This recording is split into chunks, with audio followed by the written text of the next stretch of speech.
വിശുദ്ധ സഞ്ചാരത്തിൻ്റെ 4-ാം എപ്പിസോഡിൽ നമ്മൾ വെളിപാട് പുസ്തകത്തിലെ 7 സഭകളിലൊന്നായ എഫേസൂസിലാണ്. എഫേസൂസിൽ എത്തുന്നത് ഇവിടെയുള്ള മാതാവിൻ്റെ വീട് സന്ദർശിച്ചതിന് ശേഷമാണ്. അതിൻ്റെ വിശദ വിവരങ്ങൾ മാക് ടി വിയുടെ വിശുദ്ധ സഞ്ചാരത്തിൻ്റെ 3-ാം എപ്പിസോഡിൽ കാണാവുന്നതാണ്. ക്രിസ്തീയ ചരിത്രത്തിലെ ആദ്യകാല സഭകളിൽ തന്നെ ഏറെ പ്രാധാന്യം പുലർത്തുന്ന സ്ഥലമാണല്ലോ എഫേസൂസ്. എഫേസൂസിൻ്റെ ഇന്നുള്ള കാഴ്ചകളിലേക്കും ചരിത്രത്തിലേക്കും മാക് ടി വിയുടെ പ്രേക്ഷകർക്ക് ഹൃദ്യമായ സ്വാഗതം.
എഫേസൂസ് എന്ന പേര് തന്നെ പുരാതന അനാറ്റോലിയൻ ഭാഷകളിൽ നിന്നാണ് ഉരുത്തിരിഞ്ഞു വരുന്നത്.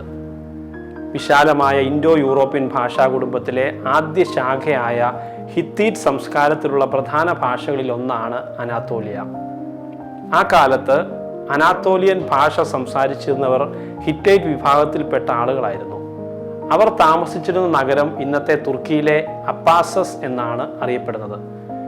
പിന്നീട് ഹിത്തീറ്റ് സാമ്രാജ്യം തകർന്നതോടെ ക്രിസ്തുവർഷം 1-ാം സഹസ്രാബ്ദത്തോടനുബന്ധിച്ച് അയോണിയൻ ഗ്രീക്കുകൾ അനാത്തോലിയയുടെ പടിഞ്ഞാറൻ തീരങ്ങളിലേക്ക് കുടിയേറുകയും അവർ ഇവിടെ വ്യാപാര കേന്ദ്രങ്ങളും തുറമുഖ നഗരങ്ങളും ഒക്കെ വികസിപ്പിക്കുകയും ചെയ്തു. അങ്ങനെ ഗ്രീക്കുകാർ എത്തി താമസിച്ചതോടുകൂടിയാണ് അപ്പാസസ് എന്ന പേര് അവരുടെ ഭാഷാപരമായ സ്വാധീനത്തിൻ്റെ വെളിച്ചത്തിൽ എഫേസൂസ് എന്ന രൂപത്തിലേക്ക് മാറുന്നത്. ഹിത്തീറ്റ് പൈതൃകത്തിൻ്റെ അടിത്തറയിൽ വളർന്ന ഈ നഗരം പിന്നീട് ഗ്രീക്ക് റോമൻ സംസ്കാരങ്ങളുടെ പ്രൗഢിയിലും വളർന്നു വന്നതായി കാണാൻ സാധിക്കും. എഫേസൂസ് എന്ന നഗരം സ്ഥാപിതമായതിനെക്കുറിച്ച് തന്നെ മനോഹരമായ ഒരു ഐതിഹ്യം നിലനിൽക്കുന്നുണ്ട്. ഗോത്രവർഗത്തിൽപ്പെട്ട ആമസോൺ സ്ത്രീകളെ സംബന്ധിച്ചാണ് ആ ഐതിഹ്യം. ഗ്രീക്ക് പാരമ്പര്യപ്രകാരം എഫേസൂസ് നഗരം ആമസോൺ സ്ത്രീകളാണ് സ്ഥാപിച്ചത്. ഏഷ്യ മൈനറിന്റെ വടക്കുകിഴക്ക് ഭാഗത്താണ് ആമസോൺ സ്ത്രീകളുടെ ജന്മദേശമെന്നും അവിടെ നിന്ന് അവർ തെക്കു പടിഞ്ഞാറോട്ട് നീങ്ങി എജിയൻ കടൽ തീരത്തെത്തിയാണ് എഫേസൂസ് നഗരത്തിന് അടിസ്ഥാനം വച്ചതെന്നുമാണ് ഗ്രീക്ക് പുരാണങ്ങൾ സൂചിപ്പിക്കുന്നത്. ആമസോണിയൻ സ്ത്രീകൾ എത്തിയതിനു ശേഷം ആർട്ടമിസ് ദേവിയുടെ ആരാധനാലയം അവിടെ നിർമ്മിക്കുകയും ചെയ്തുവെന്നാണ് ചരിത്രം സാക്ഷിക്കുന്നത്. ആമസോൺ സ്ത്രീകൾ ഗ്രീക്ക് പുരാണങ്ങളിൽ കാണപ്പെടുന്ന ശക്തിയുള്ള അല്ലെങ്കിൽ സ്വതന്ത്രമായ യോദ്ധാക്കളായ സ്ത്രീകളുടെ ഒരു ഗോത്രവർഗമാണ്. പുരുഷന്മാരിൽ ആശ്രയിക്കാതെ സ്വന്തമായി ജീവിച്ച് അവർക്ക് അവരുടേതായ ജീവിത ശൈലികളും മൂല്യങ്ങളും ഒക്കെ പ്രതിഫലിപ്പിക്കുന്ന ഒരു സംസ്കാരമാണ് ഈ ആമസോണിയൻ സ്ത്രീകളുടേത്. അതുകൊണ്ട് തന്നെ അവരുടെ സംസ്കാരവും അവരുടെ ചിന്താരീതികളും ഒക്കെ പ്രകടിപ്പിക്കുന്ന ഒരു ദൈവത്തെ അല്ലെങ്കിൽ ദേവതയെ ആരാധിക്കുക എന്നുള്ളതായിരുന്നു അവരുടെ ലക്ഷ്യം. അങ്ങനെയാണ് സ്വാതന്ത്ര്യത്തിൻ്റെ പ്രതീകവും പ്രജനനത്തിൻ്റെ ദേവിയും ഒക്കെയായി കരുതപ്പെട്ടിരുന്ന അല്ലെങ്കിൽ സ്ത്രീകളെ സംരക്ഷിക്കുന്നതിൽ അക്കാലത്ത് പ്രധാനിയായി കണക്കാക്കപ്പെട്ടിരുന്ന പ്രത്യേകിച്ച് ഗർഭധാരണവും മാതൃത്വവുമായി ബന്ധപ്പെട്ട ആശങ്കകളിൽ ഏറ്റവും അനുയോജ്യയായ ദേവിയായി കണ്ടിരുന്നത് ആർട്ടമിസ് ദേവിയായിരുന്നു. സ്ത്രീകളുടെ മൂല്യങ്ങളോടും ആശയങ്ങളോടും ഇടചേർന്ന് കിടന്നതുകൊണ്ടാവണം ആമസോൺ സ്ത്രീകൾ ആർട്ടമിസ് ദേവിയുടെ ആരാധനാലയം എഫേസൂസിൽ എത്തിയതിനു ശേഷം പണി കഴിപ്പിക്കുന്നത്. ആമസോൺ സ്ത്രീകൾ എഫേസൂസ് നഗരത്തിലെ ആർട്ടമിസ് ആരാധനാലയം സ്ഥാപിച്ചത് തന്നെ ഇപ്രകാരം അവരുടെ ധാർമ്മിക, സാംസ്കാരിക, സാമൂഹിക മൂല്യങ്ങൾ ദൈവഭക്തിയിലൂടെ പ്രകടമാക്കാനുള്ള മാർഗമായിട്ടായിരുന്നു. ദൈവഭക്തിയും സ്വതന്ത്രമായ ആശയങ്ങളും സ്ത്രീകളുടെ ശാക്തീകരണവും ഒക്കെ ചേർന്ന് ഏതാണ്ട് ഈശോയ്ക്ക് 550 വർഷങ്ങൾക്ക് മുമ്പ് അവിടെ ആർട്ടമിസ് ദേവാലയം അല്ലെങ്കിൽ ആർട്ടമിസ് ക്ഷേത്രം നിർമ്മിക്കപ്പെട്ടു. ആർട്ടമിസ് ദേവിയെ പ്രജനനത്തിന്റെ ദേവിയായും മാതൃത്വത്തിന്റെ പ്രതീകവും ഒക്കെയായി കണക്കാക്കിയിരുന്നതിനാൽ എഫേസൂസ് പതിയെ പതിയെ പ്രസിദ്ധമാവുകയും അതേ തുടർന്ന് ആർട്ടമിസ് ആരാധനാലയം അല്ലെങ്കിൽ ആർട്ടമിസ് ദേവിയുടേതായി പണി കഴിപ്പിച്ച ക്ഷേത്രം ലോക പ്രശസ്തമായി തീരുകയും ചെയ്തു. പ്രത്യേകിച്ച് ആ ക്ഷേത്രം അക്കാലത്ത് ലോകത്തിലെ 7 അത്ഭുതങ്ങളിൽ ഒന്നായി പോലും കണക്കാക്കപ്പെട്ടിരുന്നു. അതുപോലെ തന്നെ ആർട്ടമിസ് ക്ഷേത്രത്തിന്റെ മറ്റൊരു പ്രത്യേകത, ആ ക്ഷേത്രത്തിലെ പുരോഹിതർ സ്ത്രീകളായിരുന്നു. അവരെ മെലീസെ അഥവാ തേനീച്ചകൾ എന്നായിരുന്നു വിളിക്കപ്പെട്ടിരുന്നത്. ഇത് എടുത്തു കാണിക്കുവാനായിട്ട് എഫേസൂസ് നഗരത്തിലെ നാണയങ്ങളിലും മുദ്രകളിലും തേനീച്ചയുടെ രൂപമൊക്കെ പതിപ്പിച്ചിരുന്നു. ഇന്നും എഫേസൂസിൽ ഈ തേനീച്ചകളുടെ രൂപം കാണാവുന്നതാണ്. അങ്ങനെ തേനീച്ചയാണ് എഫേസൂസിന്റെ ഔദ്യോഗിക ചിഹ്നമായി മാറുന്നത്. എഫേസൂസിലെ ആർട്ടമിസ് ദേവത ഗ്രീക്ക് ദേവന്മാരുടെ ദേവതയായി അറിയപ്പെട്ടിരുന്നത് കൊണ്ട് പിന്നീട് ഗ്രീക്കുകാരും ഈ ദേവാലയത്തെ തേടിയെത്തിയപ്പോൾ മുതൽ ഈ നഗരം പതിയെ പതിയെ വലിയ വ്യാപാര മത സാംസ്കാരിക കേന്ദ്രമായി വളർന്നു വന്നു.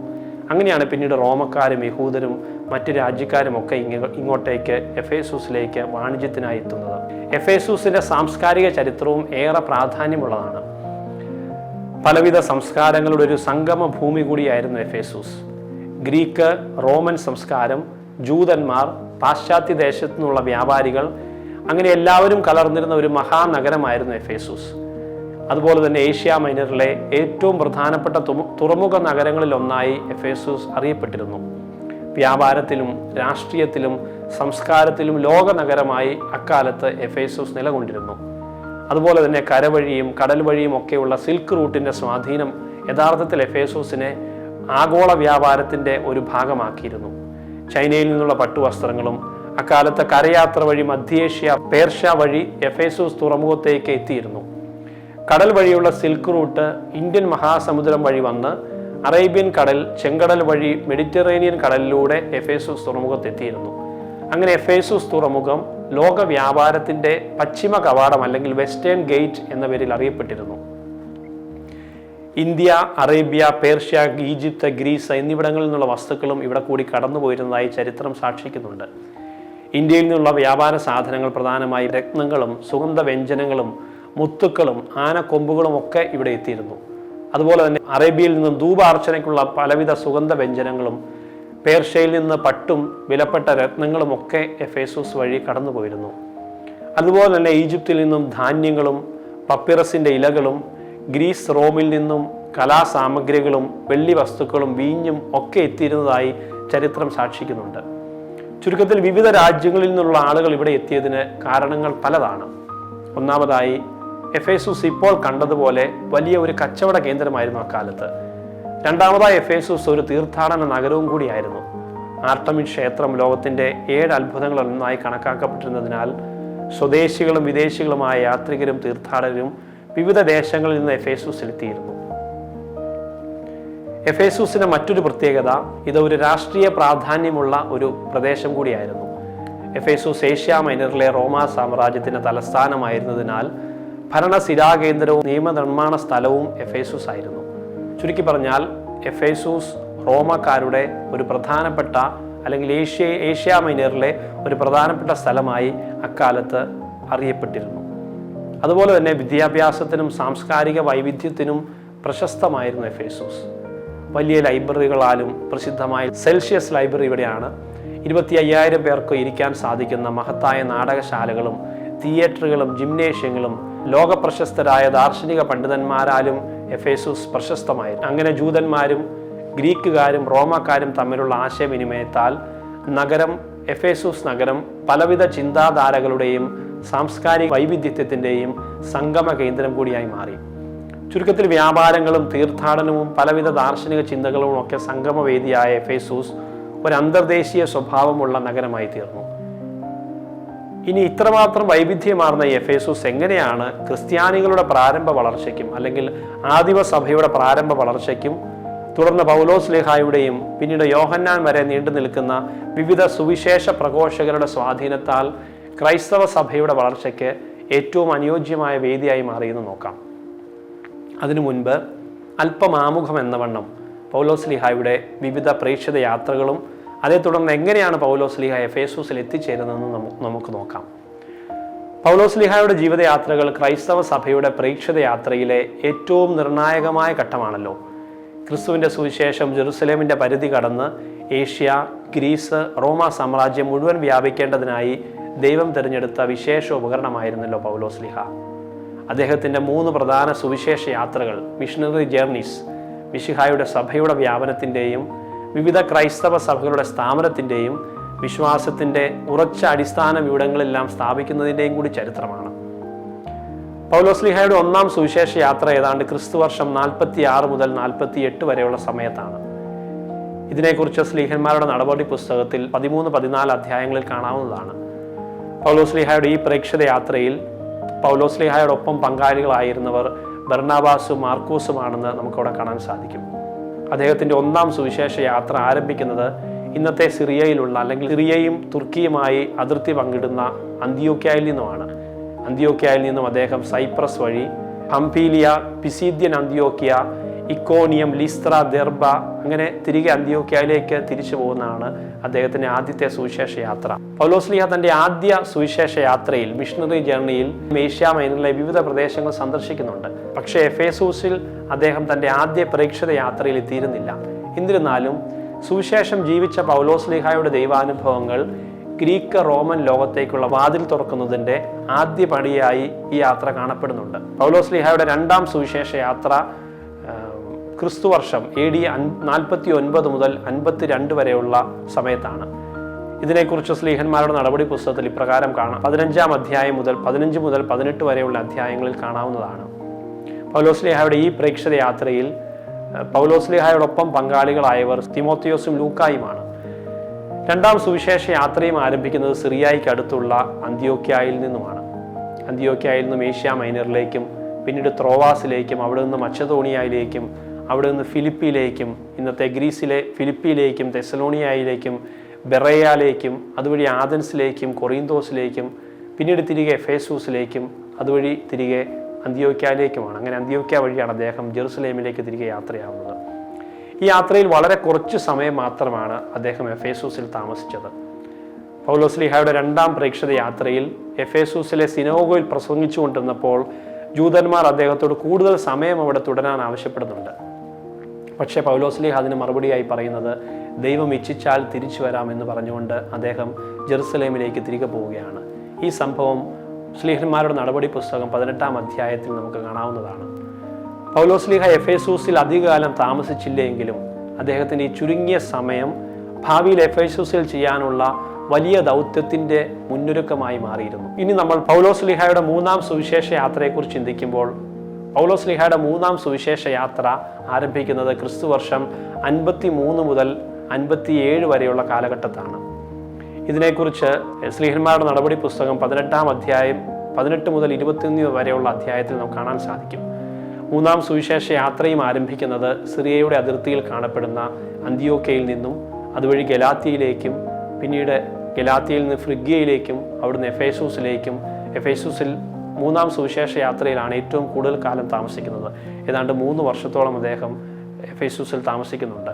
എഫേസൂസിൽ നിന്നും തിരികെ മക്കദോണിയയിലേക്കും, ഫിലിപ്പിയിലേക്കും, തെസ്സലോനിക്കയിലേക്കും, അതുവഴി കൊറിന്തോസിലേക്കും, തിരിച്ചും മക്കദോണിയയിലേക്കും, ട്രോവാസിലേക്കും, മിലേത്തിലേക്കും ഒക്കെ വഴി പോയിട്ടാണ് അദ്ദേഹം ജെറുസലേമിലെത്തി 3-ാം സുവിശേഷ യാത്ര, പ്രേക്ഷിത യാത്ര അവസാനിപ്പിക്കുന്നത്. പൗലോസ്ലീഹയുടെ ഈ യാത്രയിലാണ് അദ്ദേഹം ഏറ്റവും ദീർഘകാലം, ഏതാണ്ട് 3 വർഷത്തോളം എഫേസൂസിൽ താമസിക്കുന്നത്. ആദ്യം എഫേസൂസിലെ സിനഗോഗുകളിൽ പ്രസംഗിച്ചെങ്കിലും പലവിധ എതിർപ്പുകൾ നേരിടേണ്ടി വന്നപ്പോൾ, പ്രത്യേകിച്ച് ടൈറന്നൂസിൻ്റെ സ്കൂളിൽ അദ്ദേഹം ദിവസേന പഠിപ്പിച്ചിരുന്നു എന്ന് സ്ലീഹന്മാരുടെ നടപടി പുസ്തകം 19-ാം അധ്യായം 9-ാം വാക്യത്തിൽ കാണാവുന്നതാണ്. അങ്ങനെ ചരിത്രകാരന്മാർ പറയുന്നതനുസരിച്ച് പൗലോസ്ലീഹ ഉച്ചക്കത്തെ വിശ്രമ സമയത്ത്, അതായത് രാവിലെ 11 മണി മുതൽ വൈകുന്നേരം 4 മണി വരെയുള്ള സമയത്ത് ആളുകൾ വിശ്രമിക്കുമ്പോൾ സുവിശേഷം പ്രഘോഷിക്കുമായിരുന്നു.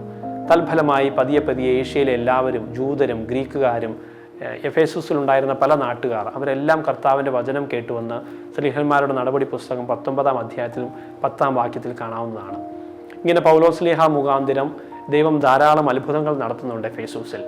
അദ്ദേഹത്തിൻ്റെ വസ്ത്ര കഷ്ണങ്ങൾ പോലും രോഗികൾ കൊണ്ടുപോയി അവർക്ക് രോഗശാന്തി ഉണ്ടായിരുന്നതായി സ്ലീഹന്മാരുടെ നടപടി പുസ്തകം 19-ാം അധ്യായം 11ഉം 12ഉം വാക്യങ്ങളിൽ കാണാൻ സാധിക്കും.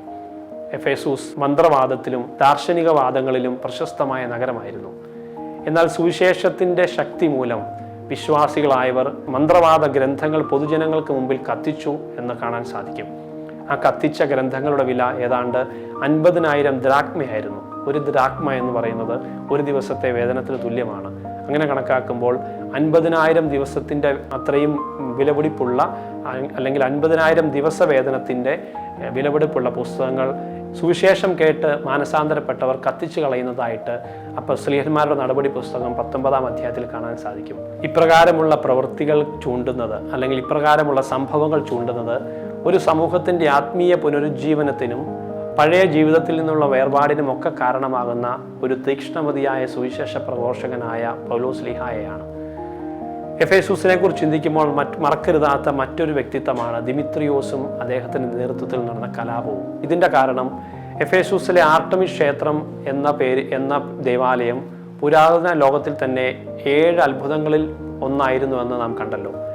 അതിനാൽ തന്നെ കലാകാരന്മാർക്ക് എഫേസൂസിനെ ചുറ്റി ധാരാളം സാമ്പത്തിക സാധ്യതകളും ഉണ്ടായിരുന്നു. സ്ലീഹന്മാരുടെ നടപടി പുസ്തകം 19-ാം അധ്യായം 23 മുതൽ 41 വരെയുള്ള തിരുവചനങ്ങളിൽ നമുക്കിത് കാണാൻ സാധിക്കും. എഫേസൂസിലെ ജനങ്ങൾ ദിയാനയെ, ആർട്ടമിസ് ദേവിയെ വളരെ പ്രത്യേക രീതിയിൽ ആരാധിച്ചിരുന്നു. അതിനാൽ തന്നെ ആർട്ടമിസ് ദേവിയുടെ ചെറിയ വിഗ്രഹങ്ങൾ ഉണ്ടാക്കി വിൽക്കുന്ന ധാരാളം ആളുകളുണ്ടായിരുന്നു. അതിൽ പ്രധാനിയായിരുന്നു ദിമിത്രിയോസ് എന്ന വെള്ളിപ്പണിക്കാരൻ.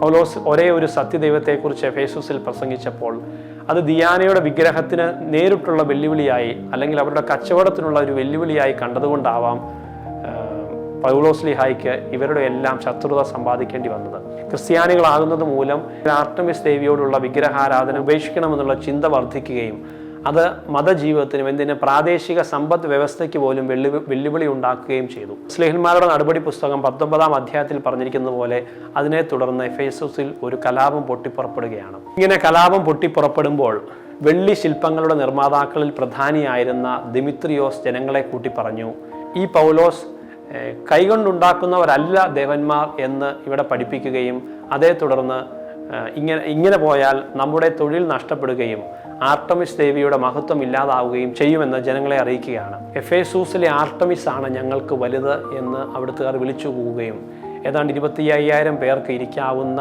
തിയേറ്ററിൽ കലാപം നടക്കുകയും ചെയ്തു.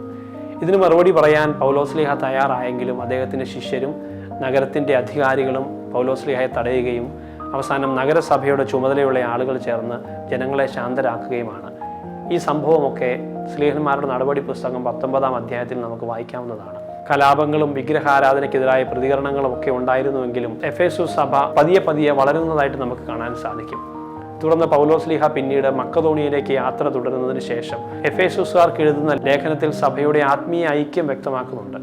അവിടെ സഭയെ ക്രിസ്തുവിൻ്റെ ശരീരമെന്നും വിശ്വാസികളെ വിശുദ്ധന്മാർ എന്നും ഒക്കെ വിശേഷിപ്പിക്കുന്നുണ്ട്. ഇത് പൗലോസ്ലീഹ എഫേസൂസുകാർക്ക് എഴുതിയ ലേഖനം 1-ാം അധ്യായത്തിൽ കാണാവുന്നതാണ്. പൗലോസ്ലീഹയുടെ സുവിശേഷ പ്രഘോഷണത്തെ തുടർന്നുണ്ടായ കലഹം സ്ലീഹന്മാരുടെ നടപടി പുസ്തകം 19-ാം അധ്യായത്തിൽ കാണാവുന്നതാണ്. ക്രിസ്തുവിൻ്റെ സുവിശേഷം നഗരത്തിലെ സാമൂഹിക, ആധ്യാത്മിക, മതപരമായ അടിത്തറകളെ സ്വാധീനിച്ചു എന്നതിൻ്റെ തെളിവ് കൂടിയായിരുന്നു. എഫേസൂസ് ഏഷ്യ പ്രവിശ്യയുടെ തലസ്ഥാനവും വ്യാപാര കേന്ദ്രവുമായിരുന്നതിനാൽ ഇവിടെ നിന്നുള്ള സുവിശേഷം കൊളോസോസിലും ലൗദോക്യായിലും തൈത്തീരിയയിലും പെർഗമോണിലും സാർദീസിലും ഫിലാദൽഫിയയിലും സ്മിർണയിലേക്കും ഒക്കെ വ്യാപിച്ചു. സ്ലീഹന്മാരുടെ നടപടി പുസ്തകത്തിൽ വിവരിക്കപ്പെടുന്ന സുവിശേഷ വിപ്ലവത്തിൻ്റെ കേന്ദ്രം തന്നെയായിരുന്നു എഫേസൂസ്. ചുരുക്കി പറഞ്ഞാൽ പൗലോസ്ലീഹായുടെ 3-ാം സുവിശേഷ യാത്രയിൽ എഫേസൂസ് തന്ത്രപ്രധാനമായ ഒരു സ്ഥാനം അലങ്കരിക്കുകയാണ്. വ്യാപാരവും ആത്മീയതയും വിവിധ സംസ്കാരങ്ങളും ദാർശനിക ചിന്തകളും ഒക്കെ നിറഞ്ഞിരുന്ന നഗരമായതിനാൽ സുവിശേഷവും വേഗത്തിൽ വ്യാപിക്കുവാനുള്ള വഴിത്തിരിവ് അതിനാൽ തന്നെ ഇവിടെ സംഭവിച്ചു. പൗലോസ്ലീഹയുടെ മറ്റ് യാത്രകളെ അപേക്ഷിച്ച് എഫേസൂസിലെ പ്രവർത്തനം ദീർഘകാലവും ഗൗരവകരവുമായ മാറ്റങ്ങൾ അവിടെ സൃഷ്ടിച്ചു. അതിനാൽ എഫേസൂസ് പൗലോസിന്റെ മിഷണറി പ്രവർത്തനങ്ങളുടെ ഒരു സമാഗമ സ്ഥലം കൂടിയായിരുന്നു. പൗലോസ്ലീഹ എഫേസൂസിൽ സുവിശേഷം അറിയിക്കുന്നതിൽ അദ്ദേഹത്തിന്റെ ലേഖനങ്ങൾക്കും വലിയ പ്രാധാന്യം ഉണ്ടാകുന്നുണ്ട്. ഗ്രീക്ക്, ജൂത സംസ്കാരങ്ങളുടെ ഇടയിൽ, വ്യാപാര മത കേന്ദ്രങ്ങളുടെ ഇടയിൽ, മനുഷ്യ ചരിത്രത്തിലും സഭാചരിത്രത്തിലും എഫേസൂസ് അറിയപ്പെടുന്നത് പൗലോസ്ലീഹ എഫേസൂസുകാർക്ക് എഴുതിയ വിലപ്പെട്ട ലേഖനങ്ങളിൽ കൂടിയാണ്. പൗലോസ്ലീഹായെ ചുറ്റിപ്പറ്റിയാണ് ഇത്രയും പറഞ്ഞതെങ്കിലും പൗലോസിന് മുമ്പും ശേഷവും എഫേസൂസിൽ ഉണ്ടായിരുന്ന തീക്ഷ്ണമതികളായ സുവിശേഷ പ്രഘോഷകരെ കുറിച്ചും പറഞ്ഞാൽ മാത്രമേ എഫേസൂസിന്റെ പ്രാധാന്യവും പ്രസക്തിയും നമുക്ക് മനസ്സിലാകുകയുള്ളൂ.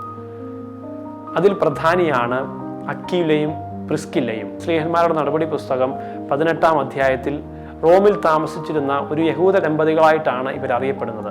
ക്രിസ്തുവർഷം 49-ാം ആണ്ടിൽ ക്ലൗഡിയസ് ചക്രവർത്തി എല്ലാ യഹൂദന്മാരെയും റോമിൽ നിന്ന് പുറത്താക്കാൻ ഉത്തരവിട്ടപ്പോൾ റോമിൽ നിന്ന് കൊറിന്തോസിലേക്ക് കുടിയേറിയ ദമ്പതികളാണ് ഇവർ. കൊറിന്തോസ് ഗ്രീസിലാണ്.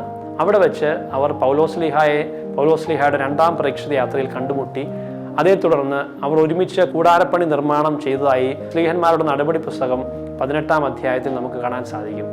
അങ്ങനെ പൗലോസ്ലീഹയെ പരിചയപ്പെട്ടതിന് ശേഷം പൗലോസ്ലീഹയുടെ 2-ാമത്തെ സുവിശേഷ യാത്രയിൽ അദ്ദേഹം കൊറിന്തോസിൽ നിന്നും സിറിയയിലേക്ക് മടങ്ങുമ്പോൾ പ്രിസ്കില്ലയും അക്വിലയും അദ്ദേഹത്തോടൊപ്പം യാത്രയാവുന്നതും അവർ എഫേസൂസിലെത്തി.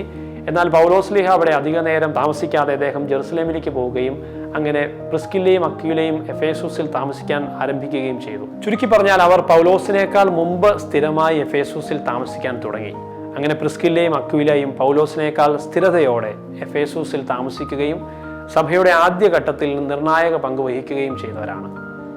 അവർ പൗലോസിന്റെ സഹപ്രവർത്തകർ ആയിരുന്നുവെങ്കിലും എഫേസൂസിൽ അവരാണ് ആദ്യമായി വിശ്വാസികളെ ചേർത്ത് വയ്ക്കുന്നതും ഗാർഹിക സഭകൾ ആരംഭിക്കുന്നതും. അവരുടെ സേവന ഫലമായി പൗലോസ്ലീഹ പിന്നീട് എഫേസൂസിലെത്തിയപ്പോൾ സഭയ്ക്ക് നിലവിലുണ്ടായിരുന്ന അടിസ്ഥാനം കൂടുതൽ വ്യാപിപ്പിക്കാൻ സാധിച്ചു എന്നതാണ് ശരി. അതായത് പ്രിസ്കില്ലയും അക്വിലയും പൗലോസിന് മുമ്പ് തന്നെ എഫേസൂസിൽ സ്ഥിരമായി താമസിച്ച് അവിടെ കർത്താവിൻ്റെ സഭയ്ക്ക് അടിസ്ഥാനം ഒരുക്കുകയാണ് ചെയ്തത്. പ്രിസ്കില്ലയും അക്വിലയും എഫേസൂസിൽ എത്തിയ ശേഷം സ്ലീഹന്മാരുടെ നടപടി പുസ്തകത്തിൻ്റെ 18-ാം അധ്യായത്തിൽ ഏതാണ്ട് ക്രിസ്തുവർഷം 50-കളുടെ അവസാനത്തോടുകൂടി നമ്മൾ കാണുന്ന മറ്റൊരു വ്യക്തിയാണ് അപ്പോളോസ് അലക്സാണ്ട്രിയ സ്വദേശിയാണ്. അലക്സാണ്ട്രിയ നഗരം അക്കാലത്ത് ലോകത്തിലെ ഏറ്റവും വലിയ വിദ്യാഭ്യാസ സാംസ്കാരിക കേന്ദ്രങ്ങളിൽ ഒന്നായിരുന്നു. അവിടെ ഫിലോ പോലുള്ള പ്രശസ്ത ജൂത ദാർശനികരും പ്രവർത്തിച്ചിരുന്നു. അപ്പോളോസ് ദാർശനികനും അറിയപ്പെടുന്ന വാഗ്മിയുമായിരുന്നു. എന്നാൽ അപ്പോളോസ് യോഹന്നാന്റെ മാമോദിസ വരെ വിശ്വസിച്ചിരുന്നുള്ളൂ. ഈശോയുടെ മരണവും ഉയർപ്പും പരിശുദ്ധാത്മാവിൻ്റെ വരവും സുവിശേഷത്തിൻ്റെ സത്യങ്ങളും അദ്ദേഹത്തിന് അഗ്രാഹ്യമായിരുന്നു. അപ്പോളോ എഫേസൂസിൽ പ്രസംഗിച്ചുകൊണ്ടിരിക്കുമ്പോൾ പ്രിസ്കില്ലയും അക്വിലയും അവനെക്കുറിച്ച് കേൾക്കുകയും അവർ അവനെ സ്വഗ്രഹത്തിലേക്ക് ക്ഷണിച്ച് ദൈവത്തിൻ്റെ വഴി കൂടുതൽ വ്യക്തമായി അവന് പഠിപ്പിച്ചു കൊടുക്കുകയും ചെയ്തു. ഇതോടെ അപ്പോളോസ് ഈശോമിശിഹായുടെ സുവിശേഷത്തിൽ പൂർണ്ണമായി വിശ്വസിക്കാൻ തുടങ്ങി. ഈശോയെക്കുറിച്ച് കൂടുതൽ മനസ്സിലാക്കിയ ശേഷം അപ്പോളോസ് കൊറിന്തോസിലേക്ക് പോവുകയും അവിടെയുള്ള യഹൂദരോട് ഈശോയെക്കുറിച്ച് ശക്തമായി പ്രബോധിപ്പിക്കുകയും ചെയ്തു. ദാർശനിക ശാസ്ത്രങ്ങളുടെ പിൻബലത്തിൽ നിന്നുകൊണ്ട് തന്നെയാണ് ഈശോ തന്നെയാണ് മിശിഹ എന്ന് അപ്പോളോസ് തെളിയിച്ചത്. അങ്ങനെ കൊറിന്തോസ് സഭയിൽ പലരും അവനെ പിൻചൊല്ലുകയും ഞാൻ അപ്പോളോസിനോട് ചേർന്നവൻ എന്ന പ്രയോഗം പൗലോസ്ലീഹ എഴുതുന്നത് ഈ സംഭവത്തിൻ്റെ വെളിച്ചത്തിലാണ്. അപ്പോളോസിൻ്റെ വാഗ്മിത്വവും പാണ്ഡിത്യവും ക്രിസ്തുവിൻ്റെ സഭയ്ക്ക് വലിയൊരു ആത്മീയ ശക്തി നൽകി എന്നതിൽ സംശയമില്ല. പ്രിസ്കില്ല അക്വിലയുടെ പ്രവർത്തനത്തിൻ്റെ ഫലമായി എഫേസൂസ് സഭയിൽ സുവിശേഷത്തിൻ്റെ ഉറപ്പിന് അങ്ങനെ അടിസ്ഥാനമിടുകയാണ്. ഇതിലൂടെ എഫേസൂസ് സഭ തഴച്ചു വളരുകയും ചെയ്തു. അതിൻ്റെ പിൻബലത്തിലാണ് പൗലോസ്ലീഹായ്ക്ക് പിന്നീട് 3-ാം പ്രേക്ഷിത യാത്രയിൽ എഫേസൂസിൽ ദീർഘകാലം ഏതാണ്ട് 3 വർഷത്തോളം ശക്തമായി സുവിശേഷ പ്രഘോഷണം നടത്താൻ സാധിച്ചത്. എഫേസൂസുമായി ചിന്തിക്കുമ്പോൾ പ്രധാനപ്പെട്ട മറ്റൊരു വ്യക്തിയാണ് വിശുദ്ധ തിമോത്തി. പൗലോസ്ലീഹായുടെ ആദ്യ സുവിശേഷ യാത്ര ലിസ്ത്രായിലൂടെ കടന്നു പോകുമ്പോൾ കണ്ടുമുട്ടുന്ന വ്യക്തിയാണ് തിമോത്തി. പൗലോസ്ലീഹായുടെ മിശിഹായിലുള്ള സാക്ഷ്യം കൊണ്ട് തന്നെ തിമോത്തി അദ്ദേഹത്തെ കണ്ട നാൾ മുതൽ ഉറച്ച വിശ്വാസിയായി തീർന്നു. അക്കാരണത്താലാണ് പൗലോസ്ലീഹ 2-ാമത്തെ പ്രേക്ഷിത യാത്രയിൽ തിമോത്തിയെ കൂടെ കൂട്ടുന്നത്. ആദിമസഭകൾക്ക് അവൻ നല്ല സാക്ഷ്യം നൽകും എന്ന് പൗലോസ്ലീഹായ്ക്ക് ഉറച്ച വിശ്വാസമുണ്ടായിരുന്നു. അതുകൊണ്ടാണ് അദ്ദേഹത്തെ തൻ്റെ ശിഷ്യനാക്കി മാറ്റുന്നത്. അതേ തുടർന്ന് വിവിധ പ്രദേശങ്ങളിലെ ദൗത്യങ്ങളിൽ, പ്രത്യേകിച്ച് മക്കതോണിയ, ഏതൻസ്, കൊറിന്തോസ്, തെസ്സലോണിക്ക, എഫേസൂസ് ഇവിടങ്ങളിലൊക്കെ തിമോത്തിയോസ് വിശ്വസ്തനായ സുവിശേഷ പ്രഘോഷകനായി മാറുന്നുണ്ട്. തിമോത്തിയോസിനെ കുറിച്ച് അല്പം കൂടി മനസ്സിലാക്കുന്നത് എഫേസൂസിനെ കൂടുതൽ അടുത്തറിയാൻ സാധിക്കും എന്നതുകൊണ്ട് തിമോത്തിയെ കൂടുതൽ മനസ്സിലാക്കുന്നത് വഴി എഫേസൂസിനെ കൂടുതൽ തിരിച്ചറിയാൻ സാധിക്കും എന്നുള്ളതുകൊണ്ട് നമുക്ക് ഇനിയുള്ള സമയം തിമോത്തിയോസിനെ കുറിച്ചും അല്പം ആഴത്തിൽ കാണാൻ ശ്രമിക്കാം. തിമോത്തിയോസ് ലിസ്ത്രയിൽ നിന്നുള്ള, അതായത് ഇന്നത്തെ തുർക്കിയുടെ തെക്കൻ ഭാഗത്ത് ഉള്ള ലിസ്ത്രയിൽ ജനിച്ച ആളാണ്. ബാല്യകാലം മുതൽ തന്നെ യഹൂദരുടെ ഗ്രന്ഥങ്ങളെല്ലാം അദ്ദേഹം പഠിക്കുകയും പിതാവ് ഗ്രീക്ക് വംശജനായിരുന്നതുകൊണ്ട് തന്നെ തിമോത്തിയോസിന് ഒരു മിശ്ര പശ്ചാത്തലത്തിലാണ് വളരാൻ സാധിച്ചത്. ഒരു ഭാഗത്ത് അമ്മ വഴിയുള്ള യഹൂദ പാരമ്പര്യം, മറുഭാഗത്ത് അപ്പൻ വഴിയുള്ള ഗ്രീക്ക് പാരമ്പര്യം. ഇനി ഈ 2 പാരമ്പര്യങ്ങളും ഒരേ സമയം പഠിക്കാൻ തിമോത്തിയോസിന് സാധിച്ചു. പൗലോസ്ലീഹായുടെ ശിഷ്യനായതിനാൽ തന്നെ പൗലോസ്ലീഹ അദ്ദേഹത്തെ എഫേസൂസിലെ സഭയുടെ മേൽനോട്ടവും ഏൽപ്പിക്കുന്നുണ്ട്. പൗലോസ്ലീഹ തിമോത്തിയോസിന് എഴുതിയ 1-ാം അധ്യായത്തിൽ 3-ാം വാക്യത്തിൽ നമുക്കത് കാണാൻ സാധിക്കും. അങ്ങനെ എഫേസൂസിലെ മെത്രാൻ സ്ഥാനം അലങ്കരിച്ചിരുന്ന തിമോത്തിയോസ് എഫേസൂസിലെ സഭയുടെ ഉത്തരവാദിത്വവും അലങ്കരിച്ചിരുന്നു.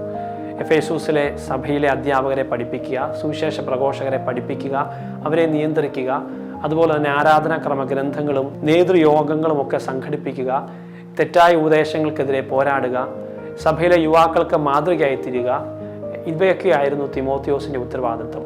ഇതെല്ലാം പൗലോസ്ലീഹ തിമോത്തിയോസിന് എഴുതിയ 1-ാം ലേഖനത്തിൽ 4-ാം അധ്യായത്തിൽ നമുക്ക് കാണാൻ സാധിക്കും. തിമോത്തിയോസിന്റെ മരണത്തെക്കുറിച്ച് പറയുന്നത്, അദ്ദേഹം എഫേസൂസിലെ ആർട്ടമിസ് ദേവിയുടെ ഉത്സവത്തിനിടെ വിഗ്രഹാരാധനയ്ക്കെതിരെ ധൈര്യത്തോടെ പ്രസംഗിച്ചപ്പോൾ ജനക്കൂട്ടം അദ്ദേഹത്തെ ആക്രമിക്കുകയും കല്ലെറിഞ്ഞ് കൊന്നുകളയുകയും ചെയ്തു എന്നാണ്. ഏതാണ്ട് ക്രിസ്തുവർഷം 97-നും 100-നും ഇടയ്ക്കാണ് ഈ കാര്യങ്ങൾ സംഭവിക്കുന്നത്. അങ്ങനെയാണ് ശിഷ്യത്വത്തിൻ്റെ വിശ്വസ്ത മാതൃക എടുത്തു കാട്ടാൻ പൗലോസ്ലീഹ തിമോത്തിയോസിനുള്ള ലേഖനത്തിൽ ഞാൻ നല്ല ഓട്ടം ഓടുകയും വിശ്വാസം കാത്തു സൂക്ഷിക്കുകയും ചെയ്തു എന്ന പ്രയോഗം ചേർക്കുന്നത്. വിശ്വാസത്തിനു വേണ്ടി ജീവിക്കുകയും മരിക്കുകയും ചെയ്ത ആദ്യകാല സഭാ സമൂഹത്തിൻ്റെ പ്രതിനിധി കൂടിയാണ് തിമോത്തിയോസ്. സഭാചരിത്രത്തിൽ തിമോത്തിയുടെ മഹത്വം വിശുദ്ധമായ സ്മരണകളാൽ ദീപ്തമാണ്. മിശിഹായുടെ സഭയുടെ ഒരു നിയതമായ ഭരണക്രമത്തിന് പോലും തുടക്കം കുറിച്ചത് തിമോത്തിയോസ് എഫേസോസിലെ ബിഷപ്പാകുന്നതോടുകൂടിയാണ്. സത്യത്തിൽ ഉറച്ചു നിൽക്കുക, വിഗ്രഹാരാധന അല്ലെങ്കിൽ തെറ്റായ ഉപദേശങ്ങൾ, ലോകത്തിൻ്റെ സമ്മർദ്ദങ്ങൾക്കെതിരെ പോരാടുക, ഇതിനിടയിലെല്ലാം ഈശോയ്ക്ക് സാക്ഷ്യം നൽകുക, ജീവൻ കൊടുത്തുപോലും ഈശോയുടെ സുവിശേഷം സാക്ഷ്യം നൽകുക എന്നിങ്ങനെയുള്ള മഹനീയ മാതൃകകളാണ് തിമോത്തിയോസിൻ്റെ ജീവിതം പഠിപ്പിക്കുന്ന പുണ്യങ്ങൾ. ഇനിയാണ് യോഹന്നാൻ എഫേസൂസിൽ എന്ന വിശുദ്ധ കുർബാനയിൽ ആലപിക്കുന്നതിന് കാരണം തിരയാൻ നമ്മൾ പോകുന്നത്. ക്രിസ്തുവർഷം 70-നോടടുത്ത് ജെറുസലേം തകർക്കപ്പെടുന്നതിനെ തുടർന്ന് ശിഷ്യന്മാരെല്ലാവരും ലോകത്തിൻ്റെ പല ഭാഗങ്ങളിലേക്ക് സുവിശേഷം അറിയിക്കുവാൻ വേണ്ടിയിട്ട് യാത്രയാകുന്നുണ്ട്. അങ്ങനെ യോഹന്നാൻ എഫേസൂസിലേക്കാണ് സുവിശേഷം അറിയിക്കുവാൻ വേണ്ടിയിട്ട് എത്തുന്നത്. പ്രത്യേകിച്ചും ഏഷ്യ മൈനറിൻ്റെ പല ഭാഗങ്ങളിലാണ് അദ്ദേഹം സുവിശേഷം അറിയിച്ചത്. സഭയുടെ പാരമ്പര്യം അനുസരിച്ച് ഈശോ കുരിശിൽ മരിക്കുമ്പോൾ യോഹന്നാനെ തൻ്റെ അമ്മയെ ഏൽപ്പിക്കുകയും അതുപോലെ പരിശുദ്ധ അമ്മയ്ക്ക് ഇനി മകനായി യോഹന്നാനെ ഏൽപ്പിക്കുകയും ചെയ്യുന്ന ഒരു രംഗമുണ്ട്. അതിനാൽ തന്നെ സുവിശേഷം പ്രഘോഷിക്കുവാൻ യോഹന്നാൻ ഏഷ്യ മൈനറിലേക്ക് പോകുമ്പോൾ പരിശുദ്ധ അമ്മയും കൂടെ കൂട്ടുന്നുണ്ട്. കാരണം ഈശോ ശിഷ്ടകാലം പരിശുദ്ധ അമ്മയെ നോക്കുവാൻ ഏൽപ്പിച്ചത് യോഹന്നാൻ സ്ലീഹയാണ്. യോഹന്നാൻ സ്ലീഹ ജനിച്ചത് ഗലീലായിലെ ബെത്സൈദയിൽ നിന്നുമാണ്. യോഹന്നാൻ്റെ സഹോദരൻ നമുക്കറിയാവുന്നതുപോലെ യാക്കോബാണ്. അദ്ദേഹത്തിൻ്റെ പിതാവ് സെബദിയാണ്, മാതാവ് സലോമിയാണ്.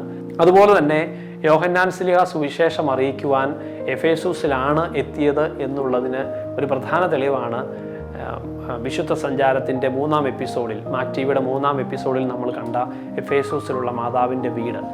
മാതാവ് എഫേസൂസിൽ വരാൻ കാരണം മറ്റാരെങ്കിലും കൊണ്ടുവന്നെങ്കിൽ മാത്രമേ മാതാവ് എഫേസൂസിൽ എത്തുകയുള്ളൂ.